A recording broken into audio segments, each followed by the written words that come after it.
اعوذ باللہ من الشیطان الرجیم، بسم اللہ الرحمن الرحیم۔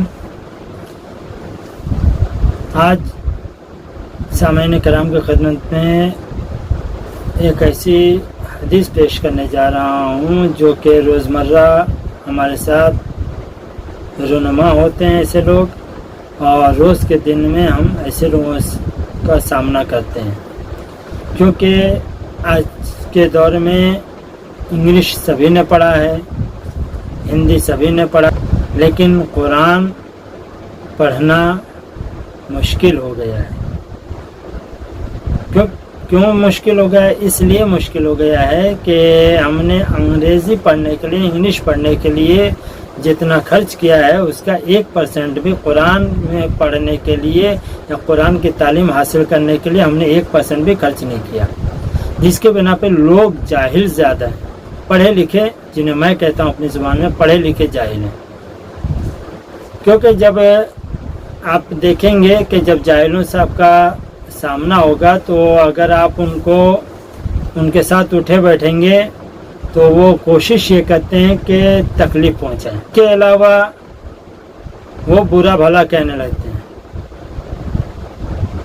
اگر ان کے سوالوں کا جواب آپ دے دیں یا ان کے موافق نہ ہو یا ان کے غلط کو آپ ان کے غلط کام کو صحیح نہیں بلکہ غلط کہہ دیں تو وہ پھر کیا ہوتے ہیں، وہ برا بھلا کہنے لگیں گے۔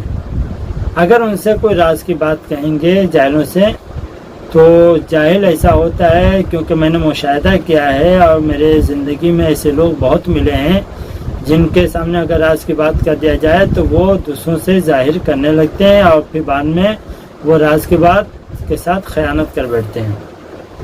تو لہٰذا ایک حدیث آپ کے سامنے، ایک روایت آپ کے سامنے پیش کرتا ہوں تاکہ ہمارے روزمرہ کی زندگی میں ہم ایسے لوگوں سے دوری اختیار کریں اور ایسے لوگوں سے ہوشیار رہیں تاکہ ہماری زندگی مناسب گزر سکے۔ شمعون نے رسول خدا سے سوال کیا، کیا سوال تھا رسول خدا سے؟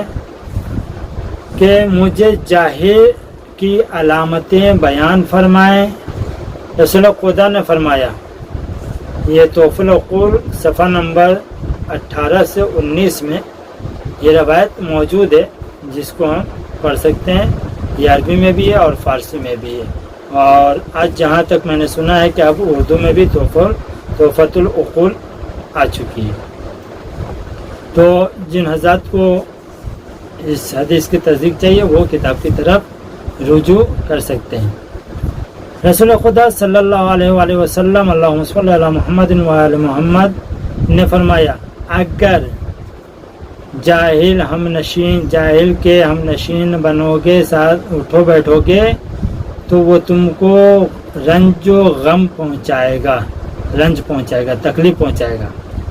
اور دوسرا، اگر اس سے الگ رہو گے تو تم کو برا بھلا کہے گا۔ اگر وہ جاہل کے ساتھ آپ نہ اٹھے بیٹھیں تو پھر وہ برا بھلا کہنا شروع کر دیتا ہے۔ اگر اس کا ساتھ آپ ایک وقت میں آپ بیٹھ رہے تھے، اب نہیں بیٹھ رہے تو وہ برا بھلا کہنا شروع کر دے گا۔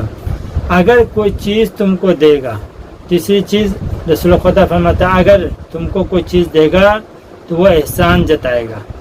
احسان کیا جتائے گا؟ 4 لوگوں سے بیان کرے گا، پھر وہ آپ کو ہمیشہ کہے گا میں نے وہ چیز دیا تھا تم کو، یاد کرو کوئی نہیں دے رہا تھا، وہ چیز میں نے دیا، تمہیں کہیں سے میسر نہیں ہوئی، A to Z جو بھی ہے وہ ہر وقت وہ احسان جتانا چاہے گا اور جتائے گا۔ چوتھی چیز، اگر تم اس کو کچھ دو گے تو وہ ناشکری کرے گا۔ آپ کچھ بھی دے دیں، مثال کے طور پہ اس کو پیسے ضرورت ہے، گھر میں کپڑے نہیں ہے، کھانا نہیں ہے، آپ کھانا دے دیں، کپڑے دے دیں، بولے میں کون مانگا تھا تم سے، زبردستی کا دے دیا، میں نے تم سے ہاتھ پھیلایا تھا، تم اپنی مرضی سے لائے ہو۔ کبھی شکر ادا نہیں کرے گا، آپ کا احسان نہیں مانے گا بلکہ وہ ناشکری کرے گا۔ 5ویں چیز ہے، اگر اس سے کوئی راز کی بات کہو گے تو اس کو فاش کر کے تمہارے ساتھ خیانت کرے گا۔ 6ٹھی چیز، اگر اس نے تم سے کوئی راز کی بات کہی تو افشائے راز کا الزام تم پر رکھے گا۔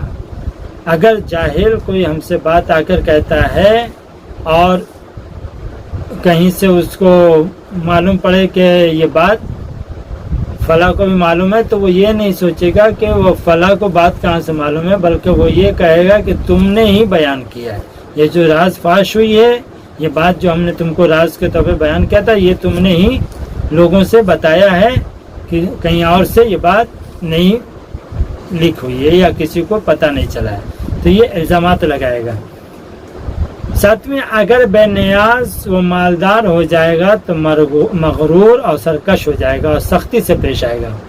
جاہل کے پاس جب دولت آئے گی تو کیا ہوگا؟ وہ مغرور ہو جائے گا، گھمنڈ میں ہوگا، سرکش ہوگا، اکڑ کر چلے گا، اکڑ کر باتیں کرے گا اور سختی سے لوگوں سے ایک دم اکڑ کر اور تند مزاجی سے لوگوں سے پیش آئے گا اور باتیں کرے گا۔ تو یہ جاہل کے اندر یہ علامت پائی جاتی ہے۔ آٹھویں چیز، اگر فقیر ہوگا تو خدا کی نعمتوں کا انکار کرے گا اور گناہ کی پرواہ نہیں کرے گا۔ جاہل، یہ میں نے دیکھا ہے، یہ مشاہدہ کیا کہ اگر جاہل فقیر ہو، پیسہ نہ ہو اس کے پاس، تو وہ خدا نے کیا دیا ہے، میں روز کی محنت کرتا ہوں، اپنا کھاتا ہوں، میری زندگی میں کیا خدا نے دیا ہے؟ کچھ دیا ہی نہیں۔ اللہ نے اتنی ساری نعمتیں اس کو دی رکھی ہیں بغیر مانگے، لیکن پھر بھی وہ انکار کرے گا کہ خدا نے کچھ نہیں دیا، جو کیا میں نے کیا۔ خدا نے کیا کیا ہے؟ خدا نے صرف پیدا کر دیا، پیدا کر کے چھوڑ دیا، جو کیا میں نے محنت سے کیا، میں نے محنت سے حاصل کیا ہے۔ وہ خدا کی نعمتوں کا انکار کرے گا، تو لہذا ایسے اور گناہ کی پرواہ بھی نہیں کرے گا۔ جب وہ انکار کرے گا پھر گناہ بھی کرے گا، جب خدا نے مجھے اچھا ہی غریبی میں نہیں دیا تو ہم پیسہ کہیں بھی اڑا دیں، میری مرضی، میرا کام آیا ہوا ہے، میرا جمع کیا ہوا ہے، خدا کون ہوتا ہے؟ میں نے خدا نے تھوڑی لا کے دیا مجھے، میں نے محنت کیا دن رات، میں نے فلاں چیز کی، میں دن رات فٹ پاتھ پہ پڑا رہا، میں یہ چیز کیا، میں روڈ پہ پڑا رہا، میں فلاں جگہ برتن دھویا، فلاں جگہ جھاڑو مارے، فلاں جگہ یہ کیا وہ کیا، اے ٹو زیڈ وہ یہ بتائے گا کہ خدا نے کچھ نہیں دیا ہے، سب میں نے ہی کیا ہے۔ اور پھر وہ پیسہ، وہ چیزیں، پھر جب پیسے آ جائیں گے، جب پیسہ آ جائے گا تو پھر وہ گناہ کی طرف مائل ہونا شروع ہو جائے گا، جہاں چاہے گا خرچ کرے گا اور گناہ کی اس کو کوئی فکر نہ ہوگی، کوئی پرواہ نہ ہوگی۔ نویں چیز، اگر خوش ہوگا تو طغیان اور زیادہ روی کرے گا، بدتمیزی۔ اگر خوش ہوا تو پھر اللہ ہی بچا دے۔ ایک تو پیسہ آ گیا جاہل کے پاس، دوسرا اگر خوش ہو گیا تو بہت بدتمیزی، بہت طغیان اور زیادہ روی کرے گا، بہت ہی بدتمیزی سے، اور یہ نہیں دیکھے گا کہ کیا کر رہا ہوں، بس جیسا ہے خوش ہو گیا ہے، جو آئے گا منہ میں بکے گا، جیسے آئے گا خرچ کرے گا، جو چاہے گا کرے گا، جو لوگ چاہیں گے کرانا وہ جاہل سے بڑھا چڑھا کر اپنے، جو بمبئی کی زبان میں کہا جائے، بوتل میں اتار کر جو چاہیں گے وہ کرا لیں گے۔ تو یہ جاہل آرام سے ان کے ساتھ ایسا ہوگا جب خوش ہوگا۔ تو اگر غمگین ہوگا تو نا امید ہو جائے گا، اگر اس کے اوپر کوئی مصیبت آ جائے، کوئی بیماری آ جائے یا کوئی افلاس آ جائے یا غربت اچانک سے آ جائے تو پھر وہ فقیر، جو جاہل ہے، وہ پھر کیا ہو جائے گا؟ نا امید ہو جائے گا، ماں خدا ہے ہی نہیں، مجھے دیکھ کیوں نہیں رہا ہے، میں اتنی محنت کر رہا ہوں، خدا ہمارے ساتھ کیوں کر رہا ہے، خدا میرے ہی ساتھ، میں نے کون سا غلط کام کر دیا ہے، یہ نا امید ہو جاتا ہے۔ اگر اس کے پاس غمگین اگر وہ ہوا تو نا امید ہو جائے گا۔ 11ویں چیز، رسول خدا فرماتا ہے اگر روئے گا تو نالا و فریاد کرے گا، دہاڑے مار کر روئے گا، ہر جگہ فریاد کرے گا، ارے خدا نے میرے ساتھ ایسا کر دیا، ارے خدا نے ویسا کر دیا۔ یہ انسان جب جاہل ہوتا ہے تو اس طرح کی حرکتیں کرنا شروع کرتا ہے۔ اور پھر جاہل کیا کرے گا؟ 12ویں چیز، نیکوں کی غیبت کرے گا۔ جتنے نیک لوگ ہوں گے اگر اس کی اصلاح کرنا چاہیں گے یا اس سے نہیں مل رہے ہیں جہالت کی بنا پہ اس کے، تو پھر ان کی غیبت کرنا شروع کر، ماں دیکھو کتنا یہ ہیں، ہم سے بات بھی نہیں کر رہے ہیں، کیسے ان کا بیٹا ایسا، ان کے باپ ویسے، ان کی زوجہ ایسی، ان کی بیٹی ایسی، ان کے دادا ایسے، ان کا بھائی ویسا، ان کے چچا ایسے۔ وہ پھر کسی نہ کسی کے کو بیچ میں لا کر اس کی غیبت کرنے لگے گا۔ اور اگر ہنسے گا تو اس کی ہنسی قہقہ ہوگی، روئے گا تو نالا فریاد کرے گا جاہل، اور ہنسے گا تو پھر منہ کھول کر آواز کے ساتھ ہنسے گا، زور زور سے ہنسے گا۔ 14ویں چیز، خدا کو دوست نہیں رکھے گا اور قانون الہی کا احترام نہیں کرے گا۔ قانون الہی کیا ہے کہ انسان گناہوں سے دور رہے، خدا کی عبادت کرے اور خود خدا کو دوست رکھا جائے۔ لیکن جاہل جو ہے نہ خدا پہ بھروسہ کرے گا، نہ امید رکھے گا اور نہ دوست رکھے گا، بلکہ خدا کو سمجھے خدا کچھ ہے ہی نہیں، اور دوسرا وہ قانون الہی کا احترام نہیں کرے گا۔ مثلا کہ وہ اللہ نے جو واجبات کا وقت معین کر رکھا ہے، نہ واجبات پڑھے گا، نہ مستحبات کو انجام دے گا، نہ کسی کا احترام ہوگا، نہ کسی کا لحاظ ہوگا، تو یہ اس کے جاہل کی علامت ہے۔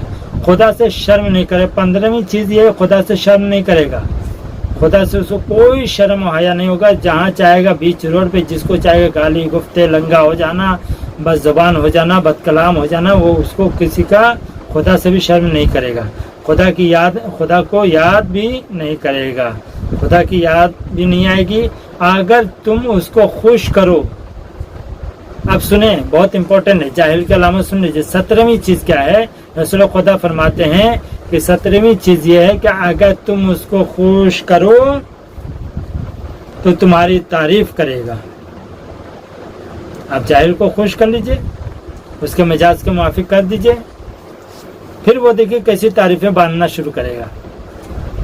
رسول خدا فرماتا ہے اگر تم اس کو خوش کر دو تو تمہاری تعریف کرے گا، اور تعریف میں لاف و گزاف سے کام لے گا، یعنی کوئی چیز اس سے جو چیز نہیں ہے وہ چیز بھی ہمارے لیے وہ بیان کر دے گا۔ جو باتیں یہاں تک رسول اللہ فرماتے ہیں جو باتیں تمہارے یہاں نہیں ہیں تمہاری نیکیوں کے عنوان سے تم میں گنوائے گا۔ جاہل کو بس ایک بار خوش کر لیے، واللہ کہہ رہا ہوں، پریکٹیکل بتا رہا ہوں، ایک بار اس کو خوش کر لیں۔ اگر جاہل کو ایک بار خوش کر لیا تو دیکھیے پھر آپ کی تعریفیں کتنی ہوں گی۔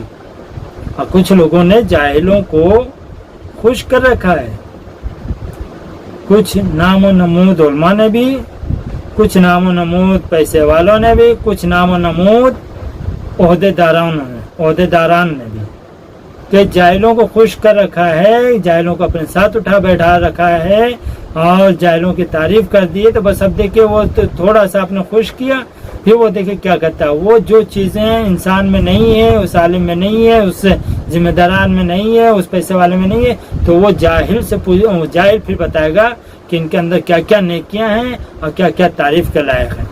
تو یہ جاہل کو خوش کرنے کی ایک علامتوں میں سے ہے۔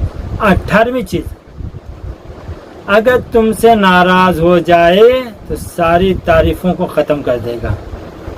جاہل اگر ناراض ہو گیا تو پھر جتنی تعریفیں کیا تھا نا، واللہ کہہ رہا ہوں ساری چیزیں ختم کر دے گا۔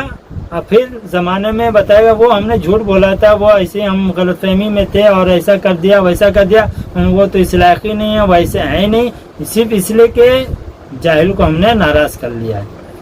اور تمہاری طرف ناروا چیزوں کی نسبت دے گا، یہ جاہل کی علامت ہے۔ رسول اللہ فرماتے ہیں شمعون سے کہ اگر تم نے ناراض کر لیا تو وہ تمہاری طرف تمہاری جتنی نیکیاں بیان کر رہا تھا، جو نیکیاں ہیں وہ ساری چیزیں ختم کر دے گا، اور اس کے علاوہ وہ چیزیں منسوب کر دے گا تمہاری طرف جو تمہارے اندر نہیں پائی جاتی۔ وہ برائیاں بیان کرنا شروع کر دے گا جو تمہارے اندر یا میرے اندر نہیں پائی گئی، وہ چیزیں کہیں سے بھی پیدا کر کے لوگوں کے سامنے ظاہر کرنا شروع کر دے گا۔ یہ جاہل کی علامت ہے۔ تو لہذا جاہل سے بچنے کے لیے جاہل کی علامتیں ہمارے سامنے ظاہر ہو چکی ہیں کہ ہم کیسے جاہل سے دور رہیں اور جاہل سے کیسے ہوشیار رہیں۔ تو اپنی زندگی میں جاہلوں سے بہتر یہ ہے کہ دوری اختیار کیا جائے، یا جاہل کو ایسے کے سامنے بیٹھایا جائے تاکہ ان کا احترام کرتے ہوئے وہ اپنی جہالت کو دور کر سکے۔ والسلام علیکم ورحمۃ اللہ وبرکاتہ۔